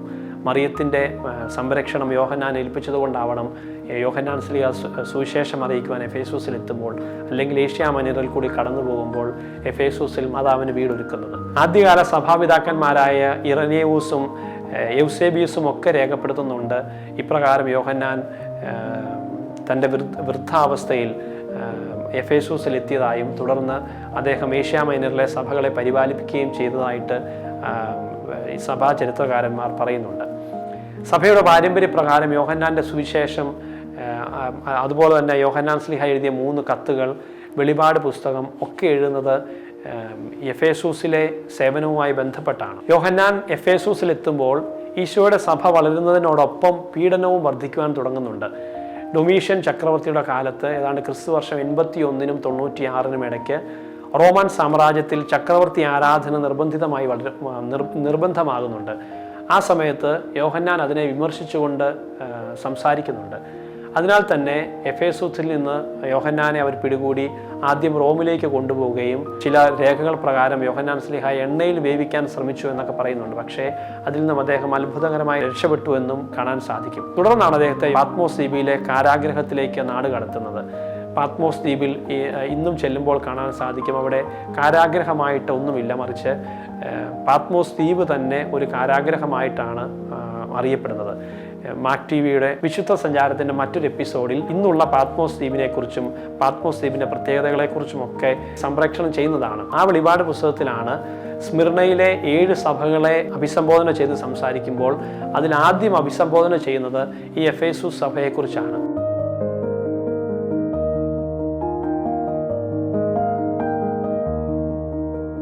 വിശുദ്ധ യോഹന്നാൻ്റെ വെളിപാട് 2-ാം അധ്യായം 1 മുതൽ 7 വരെയുള്ള വാക്യങ്ങൾ. എഫേസൂസിലെ സഭയ്ക്കുള്ള സന്ദേശം. എഫേസോസിലുള്ള സഭയുടെ ദൈവദൂതന് എഴുതുക. തൻ്റെ വലത് കൈയിൽ 7 താരകകളെ കൈയടക്കി 7 സ്വർണ്ണദീപങ്ങൾക്ക് മധ്യേ നടക്കുന്നവൻ ഇപ്രകാരം പറയുന്നു: നിന്റെ പ്രവൃത്തികളും നിന്റെ പ്രയത്നങ്ങളും ക്ഷമാപൂർവമായ സ്ഥിരതയും നിനക്ക് ദുഷ്ടരോടുള്ള സഹിഷ്ണുതയും ഞാൻ മനസ്സിലാക്കുന്നു. തങ്ങൾ ശ്ലീഹന്മാരാണെന്ന് പറയുകയും എന്നാൽ അങ്ങനെ അല്ലാതിരിക്കുകയും ചെയ്യുന്നവരെ പരിശോധിച്ച് അവർ നുണയന്മാരാണെന്ന് നീ കണ്ടുപിടിച്ചിരിക്കുന്നു. ക്ഷമാപൂർവം പിടിച്ചു നിൽക്കുകയും എൻ്റെ നാമനിമിത്തം നീ പീഡകൾ സഹിക്കുകയും ചെയ്തു. നീ ക്ഷീണിതനായില്ല. എങ്കിലും നിനക്കെതിരെ എനിക്കൊന്നു പറയുവാനുണ്ട്. നിനക്കാദ്യമുണ്ടായിരുന്ന സ്നേഹം നീ പരിത്യജിച്ചു കളഞ്ഞു. അതുകൊണ്ട് നീ ഏതവസ്ഥയിൽ നിന്ന് വീണുപോയെന്ന് ചിന്തിക്കുക. അനുതപിച്ച് ആദ്യത്തെ പ്രവൃത്തികൾ ചെയ്യുക. അല്ലെങ്കിൽ ഞാൻ നിന്റെ അടുത്തു വരികയും നിന്റെ ദീപപീഠം അതിൻ്റെ സ്ഥലത്ത് നിന്ന് നീക്കിക്കളയുകയും ചെയ്യും. എന്നാൽ നിനക്ക് ഈ ഗുണമുണ്ട്: നിക്ലാവോസ് പക്ഷക്കാരുടെ ചെയ്തികൾ നീ വെറുക്കുന്നു. അവ ഞാനും വെറുക്കുന്നു. അരൂപി സഭകളോട് അരുളിച്ചെയ്യുന്നത് ചെവിയുള്ളവൻ കേൾക്കട്ടെ. വിജയിയാകുന്നവന് ദൈവത്തിൻ്റെ പറുദീസായിലുള്ള ജീവവൃക്ഷത്തിൽ നിന്ന് ഭക്ഷിക്കുവാൻ കൊടുക്കും. പിന്നീട് ക്രിസ്തുവർഷം ഏതാണ്ട് 96 ഡൊമീഷ്യൻ ചക്രവർത്തി മരിക്കുകയും പുതിയ ചക്രവർത്തിയായി നേർവ അധികാരത്തിൽ വരികയും ചെയ്യുമ്പോൾ യോഹന്നാൻ ശ്ലീഹ പാത്മോസ് ദ്വീപിൽ നിന്നും എഫേസൂസിലേക്ക് തിരികെ മടങ്ങുന്നതായിട്ട് കാണാം. തുടർന്ന് രക്തസാക്ഷിത്വം അനുഭവിക്കാതെ വാർദ്ധക്യം മൂലം ഏതാണ്ട് ക്രിസ്തുവർഷം 100 മരിക്കുന്ന ഏക ഈശോയുടെ ശിഷ്യനായി മാറുകയും ചെയ്തു. എഫേസൂസിൽ ഇന്നുമുള്ള ബെസിലിക്ക ഓഫ് സെൻറ്റ് ജോൺ, വിശുദ്ധ യോഹന്നാൻ ശ്ലീഹയുടെ നാമത്തിൽ അറിയപ്പെടുന്ന പള്ളിയിൽ യോഹന്നാൻ ശ്ലീഹായുടെ പള്ളിയുടെ അവശേഷിപ്പുകൾക്കിടയിൽ യോഹന്നാൻ ശ്ലീഹായുടെ ശവകുടീരം ഇന്നും നമുക്ക് കാണാൻ സാധിക്കും. ക്രിസ്തുവർഷം 6-ാം നൂറ്റാണ്ടിൽ പിന്നീട് ബൈസന്റിയൻ ചക്രവർത്തി ജസ്റ്റീനിയൻ യോഹന്നാൻ്റെ എഫേസൂസിലുള്ള കല്ലറയുടെ മുകളിൽ ഒരു വലിയ ബെസിലിക്ക പണിയുകയും പിന്നീട് കാലക്രമേണ ആ ബെസിലിക്കയും തകരുകയും എങ്കിൽ പോലും ഇന്നും യോഹന്നാൻ ശ്ലീഹായുടെ ശവകുടീരം എഫേസൂസിൽ ഈ ബെസിലിക്ക പണിതതിൻ്റെ അടുത്തായിട്ട് നമുക്ക് കാണാൻ സാധിക്കും. ഇപ്പോഴും തീർത്ഥാടകർ സന്ദർശിക്കുന്ന ഒരു സ്ഥലമാണ് എഫേസൂസിലെ യോഹന്നാൻ്റെ കബറിടം. ഇങ്ങനെ ഗലീലയിൽ നിന്നും വിളിക്കപ്പെട്ട ഏക ശിഷ്യനായും ഈശോയുടെ പ്രിയപ്പെട്ട ശിഷ്യനായും അല്ലെങ്കിൽ മറിയത്തോടൊപ്പം എഫേസൂസിൽ പാർത്ത ശ്ലീഹായായും വെളിപാട് സ്വീകരിച്ച സുവിശേഷകനായും സ്നേഹത്തിൻ്റെ അപ്പസ്തോലനായും അവസാനം വരെ വിശ്വസ്തനായ സാക്ഷിയായും അറിയപ്പെട്ട് എഫേസൂസിലെ സഭയുടെ ചരിത്രത്തിലും ലോകസഭയുടെ ആത്മീയ പൈതൃകത്തിലും യോഹന്നാൻ അനശ്വരനായ ശ്ലീഹായായി സുവിശേഷ പ്രഘോഷകനായി നിലനിൽക്കുകയാണ്. ചുരുക്കത്തിൽ പൗലോസ് ശ്ലീഹായുടെ സ്വാധീനത്താൽ ഉടലെടുത്ത ഇപ്രകാരമുള്ള വിശുദ്ധ വ്യക്തികളാൽ എഫേസൂസ് സഭ ഏറെ ശക്തമായി തുടങ്ങുകയാണ്. പൗലോസ് ശ്ലീഹായുടെ സുവിശേഷ പ്രഘോഷണം മൂലം അല്ലെങ്കിൽ പൗലോസ് ശ്ലീഹായുടെ നേരിട്ടും അല്ലാതെയുമുള്ള സുവിശേഷ പ്രഘോഷണത്തിലൂടെ എഫേസൂസിൽ തിമോത്തിയോസ് ആദ്യത്തെ ബിഷപ്പാകുന്നു. വിശുദ്ധ യോഹന്നാൻ്റെ സുവിശേഷ പ്രഘോഷണത്തിന് ശേഷം എഫേസൂസ് ക്രൈസ്തവ ലോകത്തിൽ വളരെ പ്രധാനപ്പെട്ട ഒരു നഗരമായി മാറി. ക്രിസ്തുവർഷം 2-3 നൂറ്റാണ്ടുകളിൽ എഫേസൂസ് ഏഷ്യ മൈനറിലെ തന്നെ തത്വചിന്തയുടെയും ക്രൈസ്തവ സഭയുടെയും ഒരു കേന്ദ്രമായി വളർന്നു വന്നു. അന്ത്യോക്യയിലെ ഇഗ്നേഷ്യസും അദ്ദേഹത്തിൻ്റെ കത്തുകളിൽ ഇപ്രകാരം എഫേസൂസിലെ വിശ്വാസികളുടെ സമർപ്പണത്തെയൊക്കെ എടുത്തു കാട്ടുന്നുണ്ട്.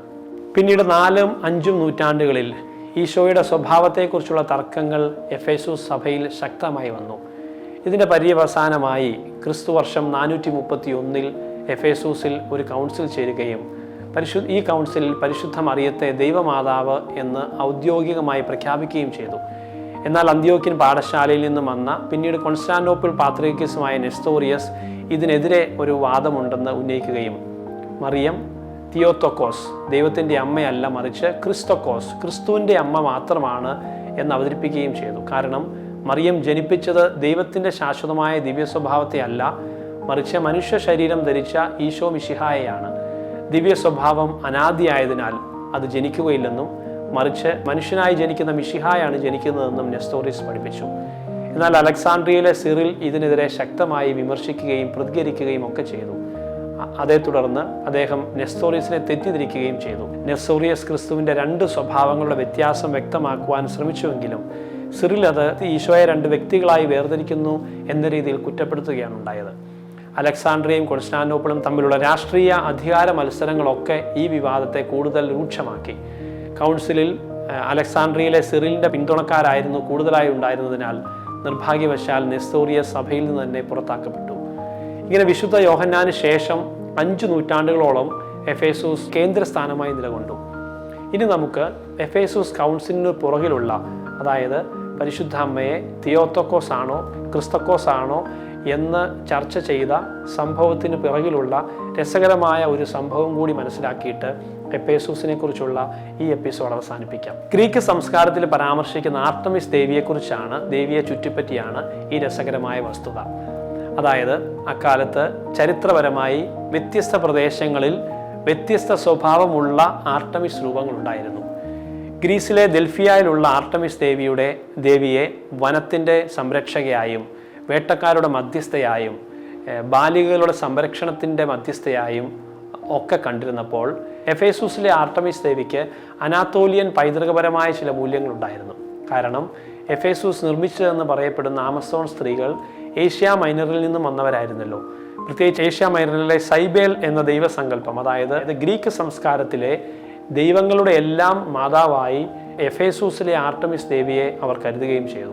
എഫേസൂസിലെ ആർട്ടമിസ് ദേവിയെ ദേവന്മാരുടെ മാതാവ് അല്ലെങ്കിൽ സ്വർഗരാജ്ഞി എന്നൊക്കെ വിളിച്ച് ആരാധിച്ചിരുന്നുവെന്ന് ചരിത്ര സൂചനകൾ സാക്ഷിക്കുന്നുണ്ട്. അതുകൊണ്ട് തന്നെ ക്രിസ്തുവർഷം 431 എഫേസൂസിൽ നടന്ന സാർവത്രിക സൂനകദോസിൽ പരിശുദ്ധ മാതാവിനെ തിയോത്തോക്കോസ്, ദൈവമാതാവ് എന്ന് വിളിക്കാൻ തുടങ്ങിയത് നമ്മൾ കാണുന്നുണ്ട്. എഫേസൂസ് കൗൺസിലിനുണ്ടായ മറിയത്തിൻ്റെ ദൈവമാതാവിനെ സംബന്ധിച്ചുള്ള ചർച്ചയ്ക്ക് പിന്നിലെ ഒരു കാരണം ഈ ഗ്രീക്ക് പാരമ്പര്യങ്ങളുമായി ബന്ധപ്പെട്ട് കിടക്കുന്നുവെന്ന് കരുതാവുന്നതാണ്. മുമ്പ് പൗരാണികമായി ദൈവങ്ങളുടെ മാതാവിനെ സൂചിപ്പിക്കാൻ എഫേസുകാർ ഉപയോഗിച്ചിരുന്ന ദൈവങ്ങളുടെ മാതാവ് എന്ന സ്ഥാനം ക്രൈസ്തവ വിശ്വാസത്തോട് കൂട്ടി വായിക്കുമ്പോൾ ദൈവത്തിൻ്റെ അമ്മ എന്ന ശീർഷകം കൊടുക്കാവുന്നത് പരിശുദ്ധ അമ്മയ്ക്കാണല്ലോ എന്നുള്ള ചിന്തയിൽ നിന്നും കൂടിയാകാം എഫേസൂസ് കൗൺസിലിൽ പരിശുദ്ധ അമ്മ ദൈവമാതാവ് അല്ലെങ്കിൽ ക്രിസ്തുവിൻ്റെ അമ്മ, ദൈവത്തിൻ്റെ അമ്മ എന്നൊക്കെയുള്ള ചർച്ചകൾ ഉരുത്തിരിഞ്ഞത്. എഫേസൂസ് കൗൺസിലിൻ്റെ അന്തിമ തീരുമാനം എന്തു തന്നെ ആയിരുന്നാലും പരിശുദ്ധ അമ്മയ്ക്കുള്ള പ്രാധാന്യം ജനങ്ങൾക്ക് വ്യക്തമാക്കുവാൻ ആർട്ടമിസ് ദേവിയെ സൂചിപ്പിക്കാൻ ഉപയോഗിച്ച ദൈവമാതാവ് എന്ന ചിന്ത സഹായകരമായി ആദിമസഭയിൽ പ്രഥമ സ്ഥാനം അലങ്കരിച്ചിരുന്ന എഫേസൂസ് 7-ാം നൂറ്റാണ്ടിന് ശേഷമുണ്ടായ ഇസ്ലാമിക അധിനിവേശത്താലും എഫേസൂസിലെ ക്രിസ്ത്യാനികളുടെ കേന്ദ്രസ്ഥാനം പതിയെ നഷ്ടപ്പെട്ടു തുടങ്ങി. പിന്നീട് 14-ാം നൂറ്റാണ്ടോടുകൂടി ഒട്ടോമൻ അധിനിവേശത്താലും വിശ്വാസത്തിൻ്റെ പടുവൃക്ഷങ്ങൾക്ക് ജന്മം നൽകിയ എഫേസൂസ് പതിയെ തകർക്കപ്പെട്ടു. ക്രമേണ എഫേസൂസ് തുറമുഖം പോലും മണൽ കൊണ്ട് നിറഞ്ഞതിനാൽ വ്യാപാര സാംസ്കാരിക പ്രാധാന്യവും എഫേസൂസിന് നഷ്ടപ്പെട്ടു. അങ്ങനെ നഗരത്തിൻ്റെ മഹത്വം നഷ്ടപ്പെട്ട് എഫേസൂസിൻ്റെ തകർച്ച ആരംഭിച്ചു. ഇന്നത് പുരാവസ്തു അവശിഷ്ടങ്ങളായി മാത്രമാണ് നിലനിൽക്കുന്നത്. പൗലോസിൻ്റെ സുവിശേഷ പ്രഘോഷണത്താലും പ്രിസ്കില്ല അക്വില ദമ്പതിമാരുടെ സേവനത്താലും അപ്പൊളോസിൻ്റെ വചനശക്തിയാലും അല്ലെങ്കിൽ തിമോത്തിയോസിൻ്റെ നേതൃപാടവത്താലും യോഹന്നാൻ്റെ വിശുദ്ധമായ ജീവിതത്താലും പരിശുദ്ധ അമ്മയുടെ നിഷ്കളങ്കമായ സാന്നിധ്യത്താലും വളർന്ന എഫേസൂസ് സഭയുടെ ആത്മീയ ഹൃദയമായി മാറി. എന്നാൽ കാലക്രമേണ നഗരത്തിൻ്റെ സാമ്പത്തിക രാഷ്ട്രീയ പ്രാധാന്യം ഇല്ലാതായതോടുകൂടി ഇന്ന് അവശിഷ്ടങ്ങൾ മാത്രമാണ് എഫേസൂസിൽ നിലനിൽക്കുന്നത്.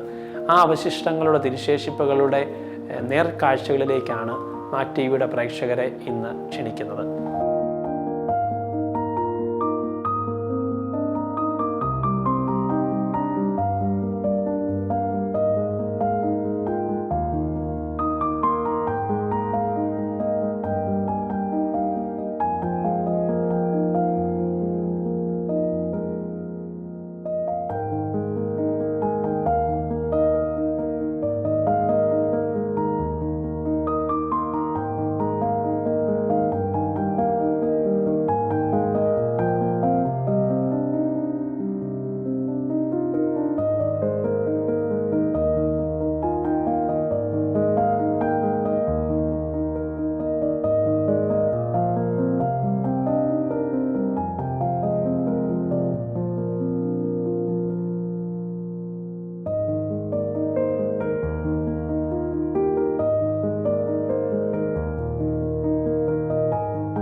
ഈ പ്രഭാതത്തിൽ ഞങ്ങൾ നിൽക്കുന്നത് എഫെസസിലാണ്. മാതാവിൻ്റെ ദേവാലയം, മാതാവിൻ്റെ അവസാന കാലത്ത് മാതാവ് താമസിച്ച ആ ഭവനം, അതോടൊപ്പം തന്നെ യോഹന്നാൻ ശ്ലീഹായുടെ കബറിടം, ബസലിക്ക, ഇവയെല്ലാം ഉൾക്കൊള്ളുന്ന എഫേസോസ് സ്മിർനായിലെ 7 സഭകളിൽ ഒന്നാണ് എഫേസോസ്. പക്ഷേ ഇവിടെ നിങ്ങൾ കാണുകയാണെങ്കിൽ നമ്മളെ അത്ഭുതപ്പെടുത്തുന്ന ഒരു സംസ്കാരത്തിൻ്റെ ഭാഗമാണ് നമ്മൾ കാണുന്നത്. ഈ എഫേസോസിന് റോമൻ കൾച്ചറിന് മുമ്പുള്ള, അല്ലെങ്കിൽ റോമൻ ആധിപത്യത്തിന് മുമ്പുള്ള ഒരു പീരീഡ് ഉണ്ട്, ഒരു കാലഘട്ടമുണ്ട്. പക്ഷേ ഈ സ്ട്രക്ചറുകൾ, ഈ അവശിഷ്ടങ്ങൾ റോമിൻ്റെ സംസ്കാരത്തിൻ്റെ ഭാഗമായിട്ട് തന്നെ നമുക്ക് തോന്നുകയാണ്.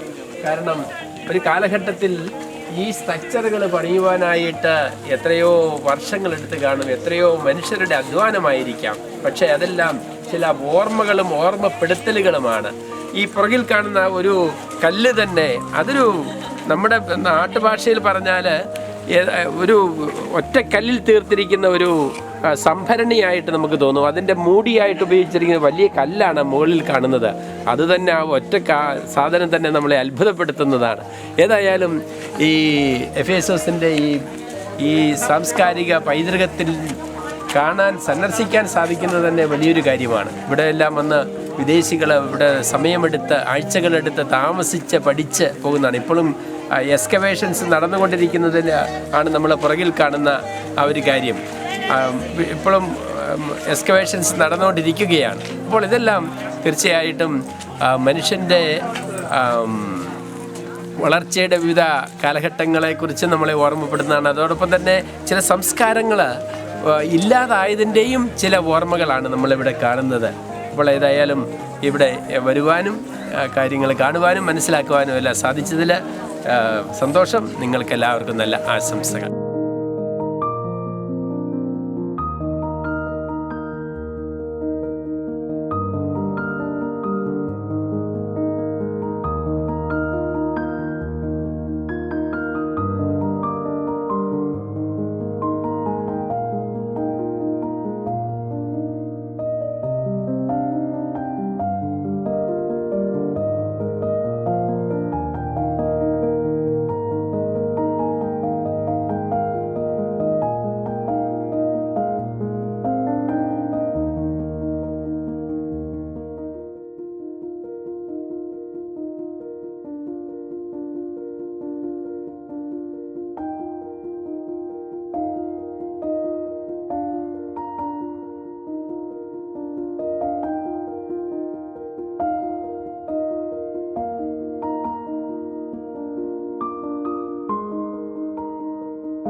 ചരിത്ര പ്രസിദ്ധമായ എഫേസൂസിലാണ്. എഫേസൂസിലെ പരിശുദ്ധ കന്യാമറിയത്തിൻ്റെ പുരാതനമായ ദേവാലയത്തിൻ്റെ അവശിഷ്ടങ്ങളുടെ മുൻപിലാണ് ഞങ്ങളിവിടെ ഇപ്പോൾ നിൽക്കുക. മാതാവിൻ്റെ പേരിൽ ആദ്യമായി നിർമ്മിക്കപ്പെട്ട ദേവാലയമാണ്. പരിശുദ്ധ അമ്മയുടെ ദൈവമാതൃ പദവി 431 എഫേസൂസ് സൂനോദോസ് പ്രഖ്യാപിക്കുകയുണ്ടായി. പരിശുദ്ധ കന്യാമറിയം ദൈവമാതാവാണ് എന്നുള്ള ഒരു പഠനം ഈ എഫേസൂസ് സൂനോദോസാണ് നടത്തിയത്. അതിന് പശ്ചാത്തലമുണ്ട്. നെസ്തോറിയസ് എന്നുള്ള സഭാപിതാവ് അവിടുത്തെ ത്രാപുരത്തെയായിരുന്നു. അദ്ദേഹം കോസ്റ്റാപ്പോളിലെ ത്രാപുരത്തെയായിരുന്നു. അദ്ദേഹം മിശിഹായുടെ ദൈവപുത്ര സ്ഥാനം നിരാകരിച്ചു എന്നുള്ള ഒരു പ്രബോധനം നടത്തി എന്നുള്ള ഒരു ആരോപണം ഉണ്ടായിരുന്നു. മാതാവിൻ്റെ ദൈവമാതാവെന്ന് വിളിക്കാൻ പാടില്ല എന്ന് അദ്ദേഹം പഠിപ്പിച്ചതായിട്ട് പറയപ്പെട്ടു. അങ്ങനെ ഈശോ വെറും ഒരു മനുഷ്യപുത്രനാണ് എന്നുള്ള രീതിയിൽ ഈശോയെ കുറിച്ച് പഠിപ്പിച്ചു എന്നുള്ള ഒരു ആരോപണം നെസ്തോറിയസിനെ കുറിച്ച് ഉന്നയിക്കുകയുണ്ടായി. ഈ ഒരു സാഹചര്യത്തിൽ നെസ്തോറിയസിനെ ഈ സൂനോദോസ് ശപിച്ചു തള്ളി എന്നുള്ളതാണ് ചരിത്രം.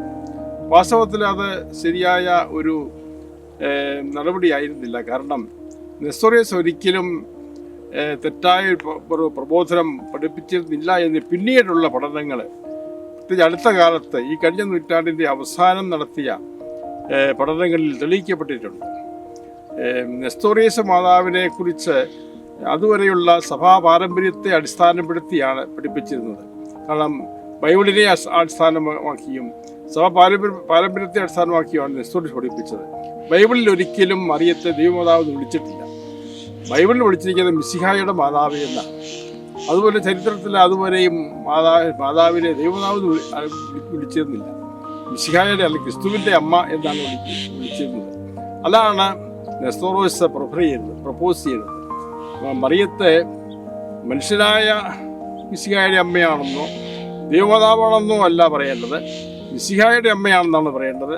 മിശിഹായുടെ അമ്മയാണെന്ന് പറയുമ്പോൾ ഈശോയുടെ മനുഷ്യത്വവും ദൈവത്വവും അത് ഉൾക്കൊള്ളുന്നു. ആ രീതിയിലായിരുന്നു നെസ്തോറിയസ് വാസ്തവത്തിൽ പഠിപ്പിച്ചിരുന്നത്. എന്നാൽ ഇതിനെ തെറ്റായി മനസ്സിലാക്കിയോ വ്യാഖ്യാനിച്ചോ, പ്രത്യേകിച്ച് അതിന് നേതൃത്വം കൊടുത്തത് സിറിലോ അലക്സാൻഡ്രിയയാണ്. അങ്ങനെ അദ്ദേഹത്തിൻ്റെ ഒരു ദുർവ്യാഖ്യാനത്തിൻ്റെ ഫലമായിട്ടാണ് എഫേസൂസ് സൂനോദോസിലെ നെസ്തോറിയസ് പാഷണ്ടിയായിട്ട് മുദ്രകുത്തപ്പെട്ട് തിരസ്കൃതനായത്. നൂറ്റാണ്ടുകൾ അങ്ങനെ ശപിക്കപ്പെട്ടവനായിട്ട് അദ്ദേഹം കരുതപ്പെട്ടു. സഭയ്ക്ക് പുറത്തുള്ള ആളായിട്ട് അദ്ദേഹം കരുതപ്പെട്ടിരുന്നു. എങ്കിലും ഈ അടുത്ത കാലത്ത് ഇതേക്കുറിച്ചുള്ള പുനർപഠനം നടത്തുകയും നെസ്തോറിയസ് ഒരിക്കലും ഒരു നെസ്തോറിയൻ ആയിരുന്നില്ല എന്ന് സഭ അംഗീകരിക്കുകയും ചെയ്തിട്ടുള്ളതാണ്. പക്ഷെ ഇന്നും പലരും നെസ്തോറിയസിനെ കരുതുന്നത് ഒരു സഭാഭ്രഷ്ടനാക്കപ്പെട്ട ഒരു പാഷണ്ടിയായിട്ടാണ്. തീർച്ചയായിട്ടും നമ്മുടെ സുറിയാനി സഭാ പാരമ്പര്യത്തിൽ നെസ്തോറിയസ് ഏറെ ആദരിക്കപ്പെടുന്ന ആളാണ്. അതുകൊണ്ട് തന്നെയാണല്ലോ നെസ്തോറിയസിൻ്റെ പേരിൽ നമുക്കൊരു അനാഫറയുള്ളത്. നമ്മുടെ സഭയുടെ അനാഫറകളിൽ ഒന്ന് നെസ്തോറിയസിൻ്റെ പേര് അറിയപ്പെടുന്നതാണ്. അദ്ദേഹം രചിച്ച അനാഫറ അല്ലെങ്കിൽ തന്നെയും അദ്ദേഹത്തിൻ്റെ പേരിൽ അറിയപ്പെട്ട അനാഫറ മനോഹരമായ ഒരു അനാഫറ, ഒരു പ്രാർത്ഥനയാണ്, ഒരു കുർബാനക്രമമാണ്. അതുകൊണ്ട് നമുക്ക് ഈ എഫേസൂസ് ഇവിടെ വെച്ചാണ്, ഈ ദേവാലയത്തിൽ വെച്ചാണ് എഫേസൂസ് കൗൺസിൽ നടക്കുന്നത്. തിരുസഭയിലെ ആകെ നടന്ന 21 കൗൺസിലുകളിൽ മൂന്നാമത്തെ സാർവത്രിക സൂനോദോസാണ് എഫേസൂസ് കൗൺസിൽ. 431 നടന്ന എഫേസൂസ് കൗൺസിൽ. അതുകൊണ്ട് ഈ കൗൺസിലും വളരെ പ്രധാനപ്പെട്ട ഒരു സംഭവമാണ് സഭാ ചരിത്രത്തിൽ. ഇപ്രകാരം വളരെ ചരിത്ര പ്രധാനമായ ഒരു സ്ഥലമാണ് ഈ എഫേസൂസ്. ഇവിടെയാണ് മാത്രമല്ല മറിയം ഇവിടെ ഈ എഫേസൂസിൽ നമ്മൾ നേരത്തെ കണ്ട ആ ദേവാലയം, മറിയം വസിച്ചിരുന്ന ഭവനമായിരുന്നു എന്ന് ഉള്ള വിശ്വാസവും പാരമ്പര്യവുമുണ്ടല്ലോ. അതിന് തെളിവ് കൂടിയാണിത്. കാരണം ഇതിനടുത്ത് എഫേസൂസ് ഉണ്ട്. ഈ എഫേസൂസിൽ വെച്ച് മറിയത്തെ ദൈവമാതാവായിട്ട് പ്രഖ്യാപിക്കപ്പെട്ടു. അതുപോലെ തന്നെ ഈ എഫേസൂസിൽ വെച്ച് കൗൺസിൽ നടന്നു. ഇതെല്ലാം തെളിയിക്കുന്നത് മാതാവുമായിട്ടുള്ള ഒരു ബന്ധം അത് വിളിച്ചറിയിക്കുകയും ചെയ്യുന്നു. മാതാവിൻ്റെ പേരിലുള്ള ആദ്യത്തെ ദേവാലയമാണത് ചരിത്രത്തിലെ. അതുകൊണ്ട് ഇതെല്ലാം മാതാവിൻ്റെ ഇവിടുത്തെ സാന്നിധ്യത്തെ ഉറപ്പിക്കുന്ന ചില ചരിത്ര രേഖകളായിട്ട് നമുക്ക് മനസ്സിലാക്കുവാൻ സാധിക്കും.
മൂന്നാമത്തെ എക്യുമെനിക്കൽ കൗൺസിൽ നടന്ന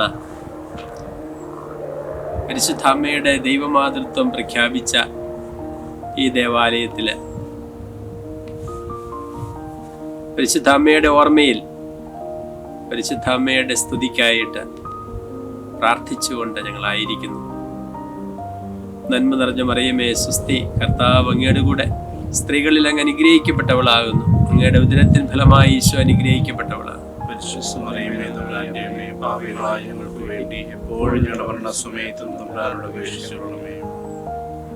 സഭയില് പരിശുദ്ധാമ്മയ്ക്കുള്ള വലിയ സ്ഥാനവും പൗരസ്ത്യ സഭകളെ പരിശുദ്ധാമ്മയ്ക്ക് കൊടുക്കുന്ന വലിയ സ്ഥാനവും എല്ലാം നമുക്ക് പ്രത്യേകമായിട്ട് അനുസ്മരിച്ചുകൊണ്ട് നമ്മുടെ സിറോ മലബാർ സഭയ്ക്ക് വേണ്ടിയും പ്രത്യേകമായിട്ട് പ്രാർത്ഥിച്ച് നന്മ നിറഞ്ഞ മറിയമേ സുസ്തി, കർത്താവ് അങ്ങയുടെ കൂടെ സ്ത്രീകളിൽ അങ്ങ് അനുഗ്രഹിക്കപ്പെട്ടവളാകുന്നു.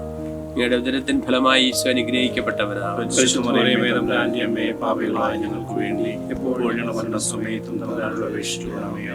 നമ്മുടെ കുടുംബങ്ങളുടെ എല്ലാ മധ്യസ്ഥയായ പരിശുദ്ധാമ്മയെ ഓർത്തനുസ്മരിച്ച് നമ്മുടെ കുടുംബങ്ങൾക്ക് വേണ്ടി പ്രത്യേകം പ്രാർത്ഥിച്ച് ഈ കാലഘട്ടത്തിലെ കുടുംബങ്ങൾ അനുഭവിക്കുന്ന കുടുംബജീവിതത്തിൽ വന്നിട്ടുള്ള എല്ലാ കുറവുകളും പരിഹരിക്കുന്നതിന് വേണ്ടിയും കുടുംബങ്ങളുടെ പരിശുദ്ധിയും അവയുടെ ബന്ധവുമെല്ലാം കുടുംബ ബന്ധങ്ങളുമെല്ലാം ദൃഢമാകുന്നതിന് വേണ്ടി പ്രാർത്ഥിച്ചുകൊണ്ട് നന്മ നിറഞ്ഞ മറിയമേ സുസ്തി, കർത്താവ് അങ്ങയുടെ കൂടെ സ്ത്രീകളിൽ അങ്ങ് അനുഗ്രഹിക്കപ്പെട്ടവളാകുന്നു. അങ്ങയുടെ ഉദരത്തിൻ ഫലമായി ഈശോ അനുഗ്രഹിക്കപ്പെട്ടവനാകുന്നു.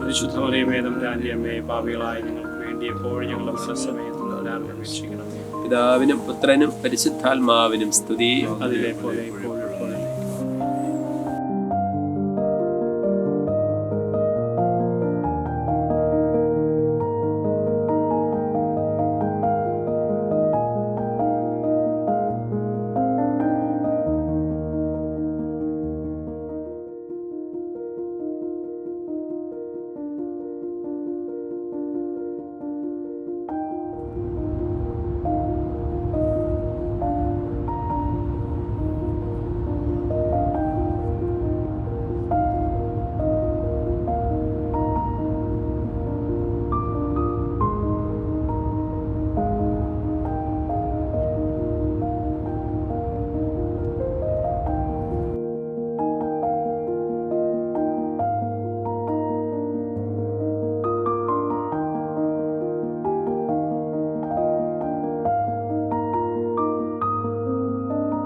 ഈശോയുടെ പ്രിയപ്പെട്ട ശിഷ്യനായ യോഹന്നാൻ്റെ കബറിടത്തിൻ്റെ മുമ്പിലാണ്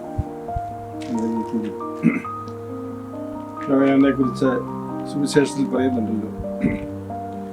ഈശോയുടെ പ്രിയപ്പെട്ട ശിഷ്യൻ അവസാനം വരെ ഈശോയുടെ കുരിശിൻ്റെ പാതയിലൂടെ നടന്നു ഈശോയുടെ വിലാസകരത്തിൽ മരണത്തിൽ അവസാനം വരെ പങ്കുചേർന്ന കുരിശിൻ ചുവട്ടിലായിരുന്ന യോഹന്നാൻ ശ്ലീഹ. ആ ശ്ലീഹ ആണ് രക്തസാക്ഷിയായില്ലെങ്കിലും രക്തസാക്ഷിക്ക് തുല്യമായ ഒരു ജീവിതാനുഭവത്തിന് വിധേയപ്പെട്ടത്. അദ്ദേഹത്തെ മതഭരണകാലത്ത് നാടുകടത്തിയത് നമുക്കറിയാം. അത് എഫേസൂസ് ഏഷ്യാമിനറിൽ സുവിശേഷം അറിയിച്ച കാര്യം നമുക്കറിയാം. അങ്ങനെ ശ്രീഹായോടൊപ്പം ഈശോ ഏൽപ്പിച്ച മാതാവ് കൂടെ ഉണ്ടായിരുന്നു. ആ മാതാവിൻ്റെ വീട്, എഫേസൂസിലെ വീട്, ഈ യോഹന്നാൻ ശ്ലീഹായുടെ കബറിടം സ്ഥിതി ചെയ്യുന്ന ഈ ബസിലിക്കയ്ക്ക് ഇവിടെ അടുത്ത് തന്നെയാണ് മാതാവിൻ്റെയും വീട്. ആ വീടിൻ്റെ സ്ഥാനത്ത് ഇന്നൊരു ചെറിയ കപ്പേള ഉണ്ട്. മാതാവിൻ്റെ ആ വീടിൻ്റെ അടുത്ത് തന്നെ യോഹന്നാൻ്റെയും ഈ കബറിടവും അതുപോലെ തന്നെ യോഹന്നാൻ്റെ പേരിലുള്ള ബസിലിക്കായും ഉണ്ട് എന്നുള്ളത് മാതാവും യോഹന്നാനും തമ്മിലുള്ള ബന്ധത്തിൻ്റെയും വലിയ ഒരു സാക്ഷ്യമാണ്. ഇവിടെ ഏഷ്യാമിനറിൽ ഈ എഫേസൂസിൽ സുവിശേഷം അറിയിച്ച യോഹന്നാൻ പിന്നീട് പാത്മോസ് എന്ന ദ്വീപിലെ നാടുകടത്തപ്പെട്ടു എന്നും ചരിത്രം സാക്ഷിക്കുന്നു. വീണ്ടും അവസാനം യോഹന്നാൻ ശ്ലീഹ ഇവിടെ വരികയും അങ്ങനെ ഇവിടെ മരണമടയുകയും ചെയ്തു. അതാണ് നമ്മൾ വിശ്വസിക്കുന്ന ചരിത്ര പാരമ്പര്യം.